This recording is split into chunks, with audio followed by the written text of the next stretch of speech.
नमस्कार. 3 दिवसापूर्वी चालू केलेलं आम्ही सर्व तरुण सहकार्याने उभं केलेलं एक आंदोलन खऱ्या अर्थानं चाकण परिसरामध्ये आतापर्यंत झालेले मृत्यू आणि ट्रॅफिकची जी महत्त्वाची समस्या आहे, या सर्व गोष्टींसाठी आम्ही सर्वांनी जे काही उपोषण त्या ठिकाणी चालू केलं होतं.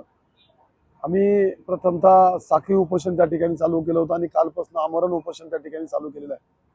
आणि मी पहिल्या दिवशीच PMRDचे आयुक्त असतील किंवा जिल्हाधिकारी असतील, त्याचबरोबर MIDCचे अधिकारी असतील, यांना विनंती केली होती की आम्हाला कुठंतरी रुद्ररूप त्या ठिकाणी घ्यायला तुम्ही भाग पाडू नका. आणि आजपासून खरं तर ती परिस्थिती त्या ठिकाणी तयार झालेली आहे. माझे आयुक्त, PMRDचे आयुक्त असतील किंवा कलेक्टर साहेब असतील किंवा MIDCचे अधिकारी असतील, या सर्वांना विनंती आहे की लवकरात लवकर तुम्ही ट्रॅफिक संदर्भात जो काही प्लॅन रेडी केलेला आहे तो लेखी स्वरूपात आमच्या समोर त्या ठिकाणी मांडावा.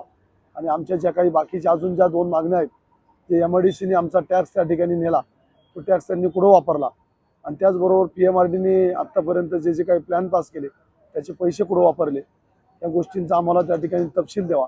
ह्या गोष्टी जर तुम्ही लवकरात लवकर या ठिकाणी दिल्या नाहीत तर खरं तर आज किंवा उद्यामध्ये जे काही 2000 नंतर जन्माला आलेले आमचे JNG जे काही तरुण सहकारी आहेत, ते सर्व तरुण सहकारी रोडला उतरल्याशिवाय राहणार नाही.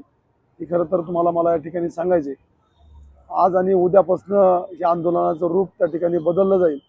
आणि हे बदललेलं रूप याला जबाबदार कुठंतरी PMRDचे आयुक्त, त्या ठिकाणी कलेक्टर साहेब आणि MIDCचे अधिकारी राहतील.